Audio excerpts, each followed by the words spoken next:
Hello, and welcome to a special end-of-year bonus episode of Missing in the Carolinas.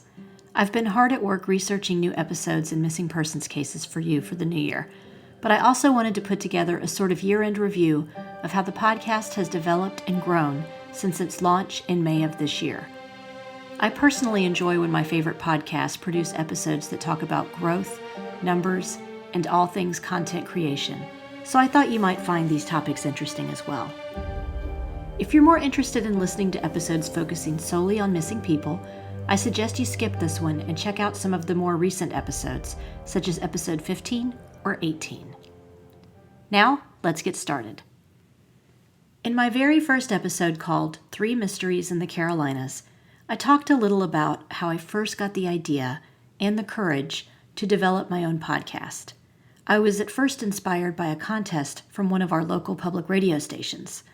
Although I didn't advance in the contest, entering it forced me to put together an outline and proposal of what my own true crime podcast could look like. Here's a clip from that episode.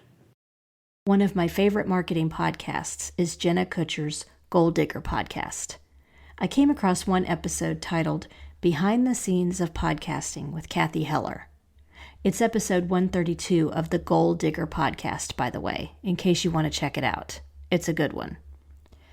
Kathy Heller is the creator of the Don't Keep Your Day Job podcast and nonfiction book of the same name, and she's also a very savvy entrepreneur. I felt like she was speaking directly to me when she said the following statement in the interview. I believe there are no extras in the game of life. I want my listeners to figure out and crystallize the thing that calls to them, how they can do it full time. It doesn't matter if others are doing it. If you're called to it, you'll find your way. When you align so deeply with something you care about, the world will unfold for you if you put the work in. Researching and reporting true crime is something I feel truly, wholeheartedly passionate about. I have for years. Before, I never had the confidence to follow through on the stream. After listening to this interview, which included a downloadable podcast checklist, I started brainstorming what this podcast would look like on paper. Little did I know that brainstorming a podcast idea on paper was only the beginning. I released the first episode of Missing in the Carolinas on May 1st, 2020. 18 episodes later, I've learned quite a lot about creating and producing podcasts. Here are just a few things I've learned. First of all, writing down ideas for episodes is a lot different from learning how to do all the technical aspects of podcasting that I never before considered when I was simply a listener and a consumer. I knew I needed a good microphone, which I purchased probably 6 months before I pulled it out of the box. I have a Mac, so I figured I could start out recording and mixing in GarageBand, which I still use. Once I had my first episode recorded in GarageBand, I searched out a media host.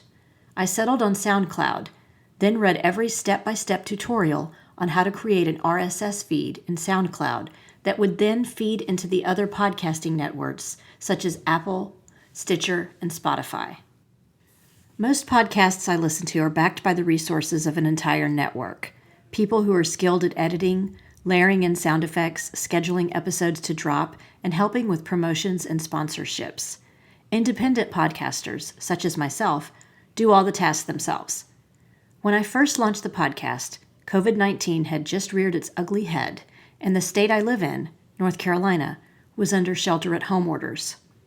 With no meetings or sporting events to attend, or basically any other extracurricular activities, I had a lot of extra time on my hands. This allowed me to research and record a large batch of episodes right off the bat. At first, I envisioned dropping at least one 25 to 30-minute episode a week. But once the restrictions loosened a bit, and I had to get back into my regular work schedule at a local publishing company, I realized producing an episode a week was a little ambitious when I still had to do all the researching, writing, and recording on my own. I had to readjust my expectations and decide that producing 2 episodes a month would probably align with my schedule a little better. Regarding the length of the podcast episodes, I'll admit I was pretty discouraged when I recorded the audio for the first episode, added in the intro music, uploaded the file to SoundCloud, and realized the episode would only be 13 minutes long. The episode was only meant to serve as a preview for the podcast, but I still believed it would be at least 20 to 25 minutes long once all the edits were added in. Boy, was I wrong. I was a little more hopeful when the first full episode about Zeb Quinn from Asheville was almost 20 minutes long, but I still had to put in many hours to write the script and research the news segments I could use as audio clips. I worried the episodes wouldn't be long enough to hold a listener's interest. Gradually, episodes grew to be a little longer, but after listening to interviews with other podcasters, I got more comfortable with my format. I've had listeners tell me they enjoyed listening to 2 or 3 episodes during one workout or drive to work. Some true crime podcasts I listen to run longer, clocking in at more than an hour or an hour and a half. There are times I forget to listen to the end of one episode if it's too long, or find myself having to space one episode out over the course of a few days because of my schedule. With the current format of Missing in the Carolinas, I'm confident listeners can usually finish up an episode in one sitting or close to it. Next, I've had to teach myself how to even write a podcast script. As a journalist, I have the basics of writing a good story down, but because podcast formats vary so widely, I didn't have a set template to go by. So, I created my own. Here's what I came up with. First, you have to develop a format. My podcast is a true crime podcast about missing people, so I decided on a short introductory paragraph that briefly describes the case, followed by the intro and then the overview of the case. I feel like formats are important for the main episodes of a podcast, so the listener always knows what to expect. This format can vary from time to time, such as with bonus episodes, or episodes that include interviews, but I find myself drawn to podcasts where I know what the introduction will include, especially if it has catchy music. But that may just be my personal preference. This podcast has evolved a bit from my original vision. When I first outlined the concept, I thought it would only feature missing persons cases. But as I did the research, I became more interested in telling stories that were both resolved and unresolved. In some episodes, I feature a bit of both. As a true crime writer, this enables me to make the most out of my research, and I feel like the listeners have appreciated this variety so far. In each podcast script, I also write in sound effects and audio instructions. Because I want to add sound effects to break up the sound of my voice, I add in where I want certain types of sounds. Dogs barking, someone knocking on a door, a car crash, etc. If I'm also going to use audio from another source, such as a TV news segment, I paste the hyperlink right into the script, along with how far in I want to pull the audio, so I can easily find it when going into the editing phase. I also read the script out loud a few times before recording. I didn't do this enough before I jumped the gun and started recording my first episode. I found myself stumbling over certain words and phrases and ended up revising the script as I paused the recording. If you read the script out loud first, chances are more likely that you'll find those problem areas that need tweaking before production begins. After my first few passes at writing, I also learned to compile any extra information in each episode's document for show notes. Show notes can be included directly in the episode information with the podcast when it's uploaded to Apple Podcasts, Stitcher, or wherever you listen to yours. This can include any of your sponsor offers or codes, products you might be launching, additional links to information about the episode, and so on. I created a static page on my website with a running list of the episodes. I have a media player embedded directly on that page for anyone who wants to go there and listen to the podcast. Because I get information from a variety of news sources, I have a reading list on that page for anyone who wants to take a deeper dive into each case. Another thing I've learned while working on this podcast is just how much of an investigator I am, deep within my soul. When I first developed the concept for Missing in the Carolinas, I was determined to try and make it different from other podcasts already out there. I've listened to podcasts where it appears all the host or writer did was lift notes directly from a Wikipedia page. I don't want to be known as someone who does that. So I read articles. I comb through photos and stats on the Center for Missing and Exploited Children website. I watch episodes of documentaries and true crime shows featuring cases from the Carolinas and take notes. I try to think of creative ways to package episodes, such as the one where I pulled 2 separate cases of missing children from the 1960s. This was the episode description for number 11, Four Lost Children of North Carolina. 2 stories, 4 missing children. What happened to Diane Moon, Mark Yoley, and Alan and Terry Westerfield, who went missing from North Carolina in the 1960s? I found these cases interesting because both sets of siblings had parents who were affiliated with the military. In one, 2 brothers, Alan and Terry Westerfield, were last seen in the company of their stepfather, who was estranged from their mother. Diane and Mark were young children who went missing after heading to a nearby park to play. I watched archived news stories and dug through newspaper articles. Thanks to some investigative reporters working on cold cases, I found actual copies of the news articles that ran in the 1960s to help put this episode together.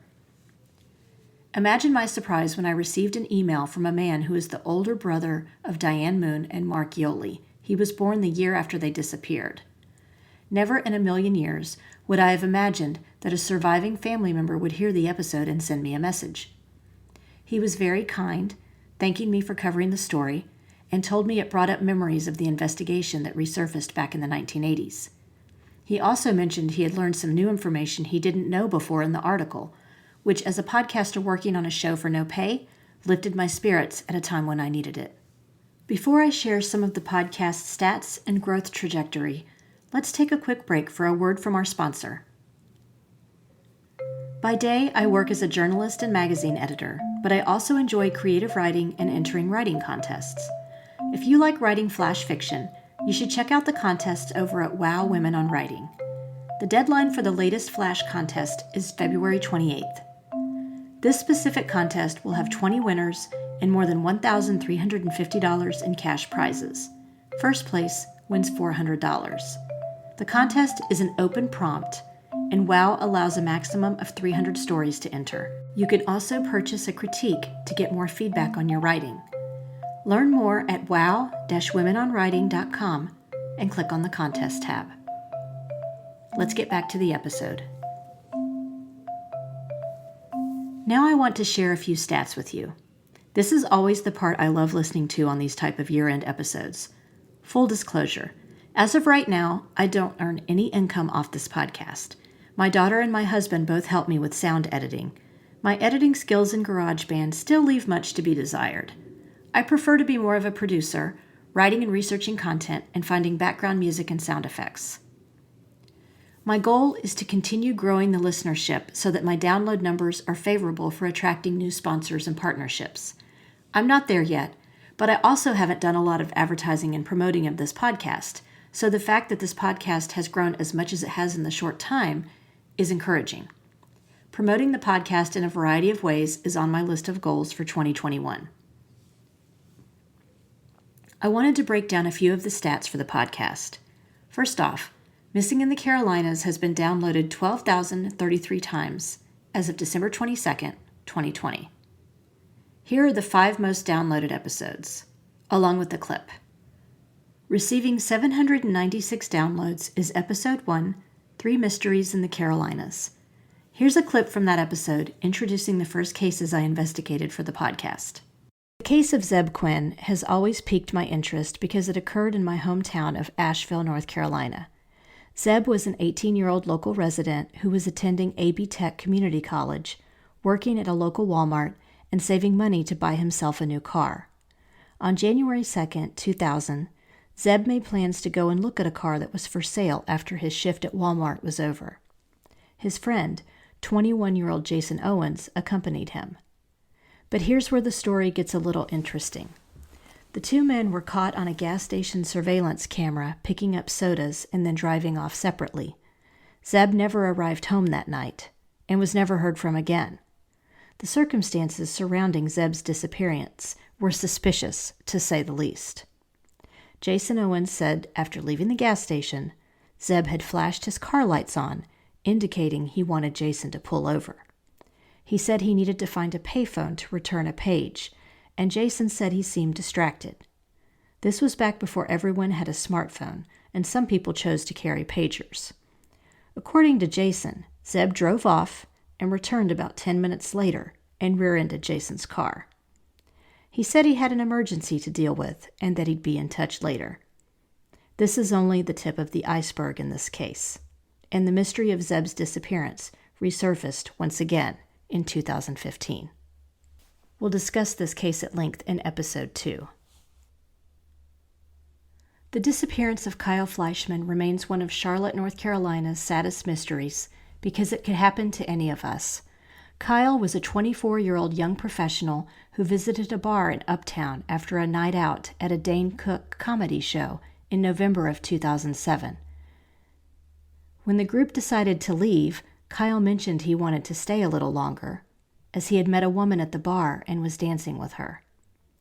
Video surveillance later showed that he got into a verbal altercation with two men, one of whom was dating the woman he had been dancing with.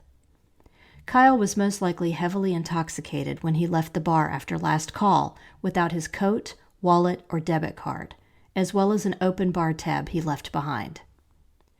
Private investigators later learned he stopped at Fuel Pizza and bought a few slices to eat, probably with some cash he had on him.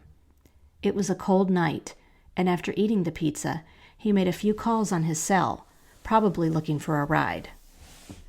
One was to his father, and another was to his best friend. Remember that this was before the days of smartphones and Uber Lyft apps. He was in a bind. A taxi driver reported seeing Kyle, looking cold, without a jacket, and disoriented, walking away from Uptown and into a part of town that had a lot of construction going on at the time. His phone died, and no one ever heard from him again. His parents do have a theory about Kyle's fate, and that will also be revealed in a separate podcast episode about Kyle.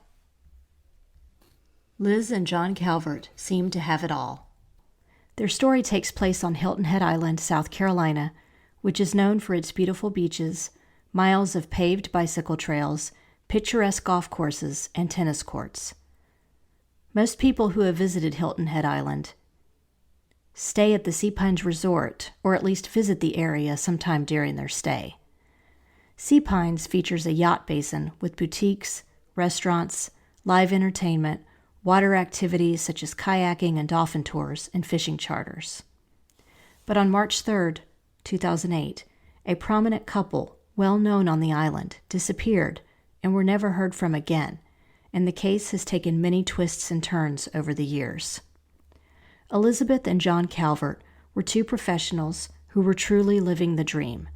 They split their time between Georgia, where Liz worked for a Savannah law firm, and Hilton Head Island, where John owned 4 businesses, including one that operated the marina at Hilton Head. At the time of their disappearance, they had been scheduled to meet with a man named Dennis Gerwing, who was the chief financial officer of the Club Group, a realty group that manages property on the island. The Calverts suspected money had been embezzled from their businesses and wanted to transfer the accounts from the Club Group. But no one ever heard from the Calverts again. Liz and John were legally declared dead in November 2009, but their bodies have never been found. Episode number 2, Zeb Quinn, received 753 downloads. Episode 3, Kyle Fleischman, has had 784 downloads. Here's a surprise statistic. Receiving 755 downloads was a bonus episode I put together for Halloween. Episode 17 is titled Monster in the Woods, and it features me reading a short story I wrote a few years ago based on a murder that took place in the 1970s. I had grown discouraged because I couldn't find a home for this story, even after extensive rewrites. I'm thrilled that it turned out so well and had a lot of fun doing a reading of it for this podcast. Here is a preview of Monster in the Woods. From his spot deep in the woods, he watched them. Listened to the Bunnell campfire songs, watched them hold hands and sway back and forth on the lawn. He zeroed in on one girl with hair so blonde it looked almost white. Although he couldn't clearly see her face because of his nearsightedness, something in the way she moved reminded him of Suzette, the little girl in his 4th grade class who had been the first to point out his new glasses on that day so long ago. "Look at Davy and his big old glasses," she'd giggled. "4 eyes, 4 eyes," she'd shouted in a sing-song voice, while all the others had followed with the chant. "4 eyes." He'd been so stunned he couldn't even respond. While he'd been so excited that his world had finally come into focus, he didn't like what his new glasses helped him see. Davy had ripped them off his face, stuffed them in his lunchbox, and never put them on again. Now he watched as the girl with blonde hair threw her head back and laughed as she grabbed the hand of another camper and began to walk to their tent. He stood up, brushing the grass off his knees as he glanced at the lightning flashing across the sky. The most popular episode so far had ties to a syndicated TV show many true crime enthusiasts still watch on streaming services. Episode 14, South Carolina Cases Featured on Unsolved Mysteries, has received 873 downloads to date. A young couple possibly traveling across the United States are found murdered on a country road in South Carolina in 1976. Their identities remain a mystery. Who are Jock and Jane Doe? A man described as wearing a magic hat abducted 4-year-old Jessica Gutierrez from her bed in 1986. Where is Jessica, and who abducted her? Malakia Logan disappeared only yards away from her apartment complex in 1990, and her murderer has eluded authorities even though they have a strong suspicion of who he is. A young business owner is murdered in her hair salon, and it takes more than 10 years for the man responsible to be captured. But is he also responsible for the disappearance of one of his missing girlfriends? And finally, a young woman meets an older man while on the rebound, but he soon turns out to have a drug problem and an abusive personality. Where has Lisa Myers Nugent been since 1999? And episode 12, North Carolina Cases Featured on Unsolved Mysteries, has been downloaded 629 times. A young girl driving home from an office Christmas party was shot in her car and left for dead on the side of the road. A nurse fails to report to work and is found days later in a retaining pond on her property, wearing clothes her family says did not belong to her. Was her death really an accidental drowning? A mother trusts some former high school classmates and winds up dead at the bottom of a rocky cliff. Her alleged killer still walks free some 30 years later. 2 separate women decided to explore areas on the other side of the country from their homes in North Carolina and were never seen again. There was something so compelling about the cases discussed today that they were featured on a popular national syndicated television show. And while they include stories other than just missing people in North Carolina, I thought it would be interesting to explore the details behind why these cases eventually made their way onto a true crime show that is now available on several different streaming services. I'm thankful for every single one of those downloads. I feel certain I've grown as both a writer and a podcaster since I began this endeavor. I've also learned how I can use content created during this podcast on other platforms, along with leveraging my interest in writing about true crime. I have so many blog posts I've written that can be turned into bonus episodes of Missing in the Carolinas, and I plan to do more of that in 2021. Another thing I'm looking into for the new year is creating a Patreon account. As of right now, this podcast doesn't have one, but I've begun the process of researching the ways other podcasts utilize Patreon and what types of perks and extra content they offer their supporters. I also recently created a YouTube channel for the podcast and plan to create more videos related to the content found in Missing in the Carolinas. This brings us to the conclusion of this episode. Once again, I'm so thankful for everyone who has tuned in and offered their support for this podcast. Getting your notes about episodes that made an impact on you are the highlight of my days. I can't wait to see what 2021 brings. I'm also thankful for my sound editor, Mia Robertson, because I wouldn't have been able to launch this podcast without her technical expertise. Please also follow Missing in the Carolinas on Facebook and Instagram if you don't already. See you in 2021.